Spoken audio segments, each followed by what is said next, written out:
or ethical obligation to leave the Amish church. I could not practice a hypocritical religion. And I also did not I did not resonate with the Judeo-Christian God of the Old Testament. To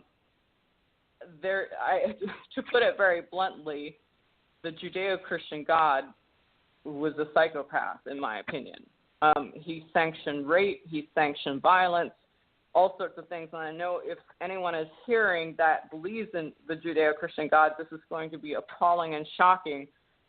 I'm not trying to offend anyone. I'm just saying if you read the Bible with, a non-judgmental point of view, read it at face value, you might come to the same conclusion. Right, because of the avenging and carrying around I think let's go into your story because you're right. We will offend a whole lot of people, but that's okay. We do that apparently on Sunday anyway because we break it down. But as strong women, we're entitled to read the words and use our own discernment, folks. So take it for what it is. We're entitled to offend people. We are entitled. Freedom of speech, First Amendment of the United States of America. All right, well, let's go into a bit broader. Let's go into you being an American woman and breaking away, because it's very important that you thought for yourself, which apparently wasn't allowed for women and children. So you're one of the fortunate ones, whether it's a cult, Amish, Mormons, Scientologists. We could go on and on and on, folks, but you believe what you want. We're not telling you, we don't mean to offend anyone. This is an open forum and a platform for thinkers. Is what Blog Talk Radio is, exactly that. It's a blog about talking. It's a log for blogging. Look up blog and look up talk.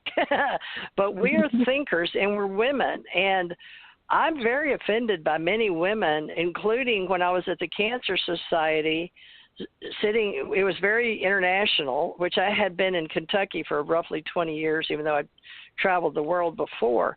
But I'd forgotten what it was like to be in an international town, which folks are usually in America are like New York City, Chicago, even though Chicago is considered, it's on the border but it's considered a huge city. It's got an international airport. Houston, Dallas, Atlanta, Denver, New York, I said, Chicago, I said. I've got to think on the San Francisco, L.A. If you get what I'm doing, these are the bigger, huger cities that are hubs, and these are where the people come in from other countries, and usually lack of money, they don't get very far.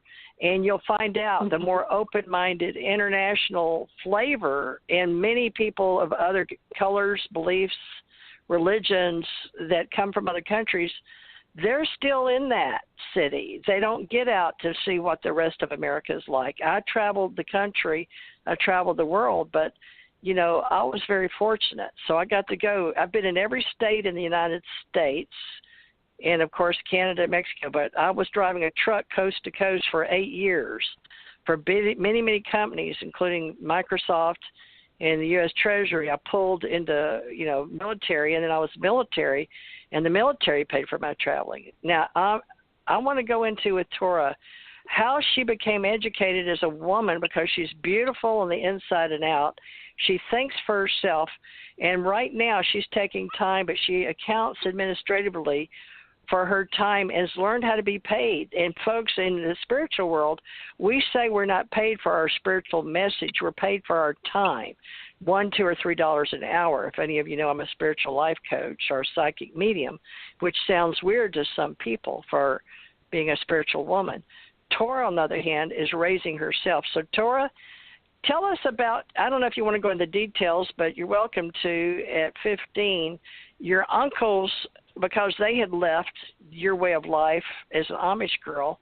You want to start there because you were only allowed, tell them about your education, and you're only, junior high? And if you want to start there, that may be a place to start about leaving at 15.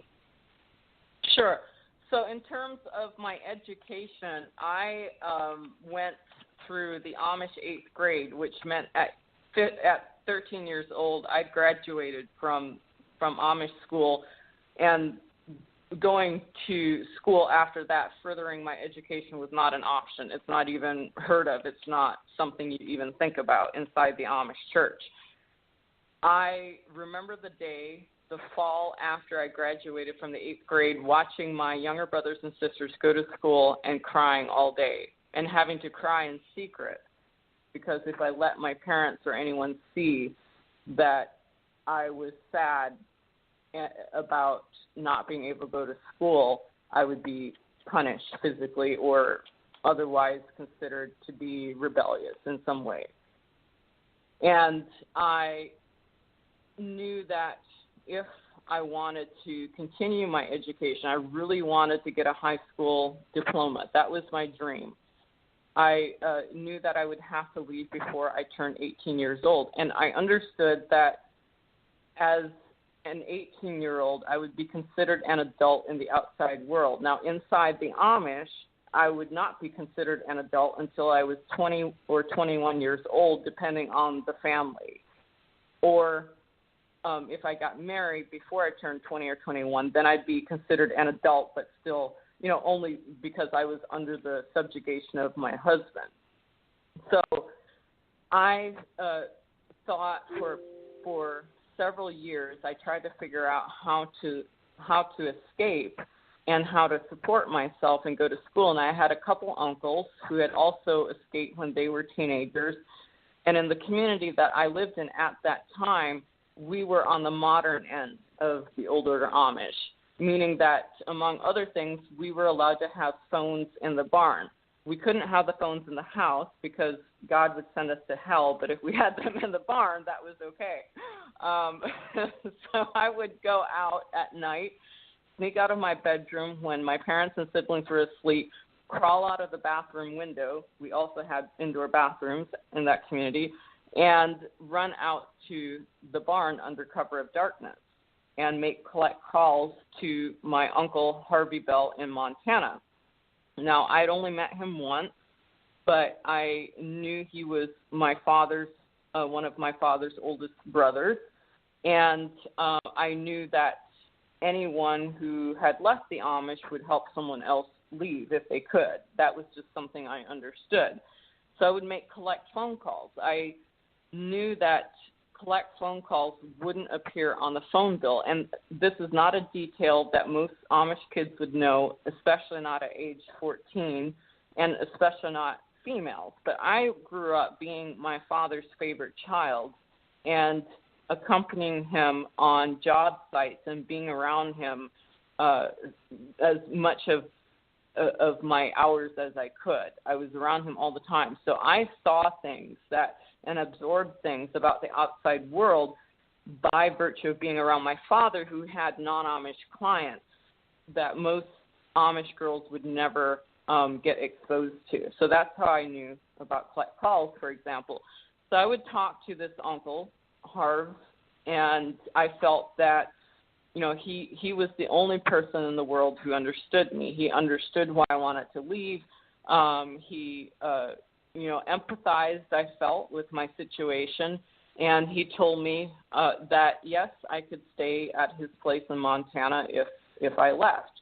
Well, I learned through him that I wouldn't be able to go to high school on my own as, for example, a 15-year-old or 14-year-old or any kid under 18 would have to have a guardian to go to public school. I don't know what the rules are now, the laws are, but at that time, that was the law, that you had to have your immunizations and you had to have a guardian, a designated guardian, if you went to public school. So I was stumped. I had to figure out how to leave before I was 18 and still be able to go to school. So one of the things I did was read the local daily newspaper. My father wasn't a farmer, and in some communities, in general, I believe across most old order Amish, you're allowed to get the newspaper if you're a farmer in order to check the weather and agricultural prices. and so forth. But if you're not a farmer, there shouldn't be any reason that you have the local, the evil outside newspaper. But my father always broke the rules, one of which was getting the daily newspaper. So when my mother would take her nap during the day, I would read the paper because I knew this is how I would prepare myself for the outside, to somewhat prepare for the transition, to get as much information as I could about the outside. Now, I don't know if you can imagine what that's like, but my only picture of the outside was a small little rural town in Michigan. That was it. It wasn't like I was reading the New York Times or the Wall Street Journal or, hearing things from the BBC. I was reading only things that pertained to that tiny little, I don't even know what the population was. I would have to look, but maybe, I don't know, 10,000. Well, are you allowed to say the city, or do you have to, because of your Amish clan, do you have to say near Grand Rapids, near Ann Arbor? No, it was Scottville, Michigan was the paper. I read the daily, or it may have been Ludington. So it was one or the other, Ludington or Scottville, Michigan. Well, what part of Michigan were you closest to? Canada or south, or no? Because I drove the state, so I'm trying to picture what part of the state you were located. It was north of Grand Rapids and Holland. I would have to look at a map to find it, but it was north of that and south of Muskegon, I believe. So it's close, like right near Lake Michigan. We could drive to Lake Michigan with a horse and buggy, which we did on Sunday afternoons. I mean, it was a bit of a trek, meaning like maybe 9 miles, but we did spend... Wow, so you were up near the Holland with the tulips, right? The city of, tulips out in the country, right? They had Michigan. I never saw the tulips in Holland. We were, I think, maybe 2 hours north of Holland. Oh, so you were between Grand Rapids and Holland? We have a road in between there? I don't know. I don't remember. I believe it was Bless north your of heart. Grand Rapids. I mean, that's so sad that you don't even know what part of you knew you're in Michigan, but this is such a simple question. I'm sorry, folks, but I'm just amazed that I have such a mind's off-planet, keeping up with the world that, you're just a little kid, but they didn't even teach you where you were, like compared to Holland and Grand Rapids. No, but I mean, I'm just going off of memory. The reason I don't know is because I don't care. I don't want to be affiliated with Michigan. I mean, that's. But back then, yeah, I get what you're saying. But back then, I mean, you couldn't even relate to were you proud to be a Michigan person, or, I mean, just think of it, folks, a little kid with, I don't even know what your world was like. I can't even relate if you don't even know. Just some little town, some little paper, somewhere maybe south of Michigan, Grand Rapids, and maybe north of Holland, somewhere. Well, actually, because you asked and you were so insistent, TJ, I've Googled it. I'm looking at it right now. So, thank God. Maybe I shouldn't say that. All right, so this is so sad. I thought it was south of Muskegon, you ladies but are funny. It's south of Manistee, so, and north of Muskegon, and it's north of Holland. And Holland is, I know Holland is like 2.5 hour drive, because I know that specifically because of a different story, which I won't go into now. But Muskegon is south of Ludington as well, like maybe about an hour or so. And then Manistee is north, maybe 30 minutes, 45 minutes, because these are little small, like, highways and so forth. It's not like you can drive very fast in this part of the state. So Traverse City is another place, another city that some people might recognize. and that's north. Let me ask you a question. Mm-hmm. Muskegon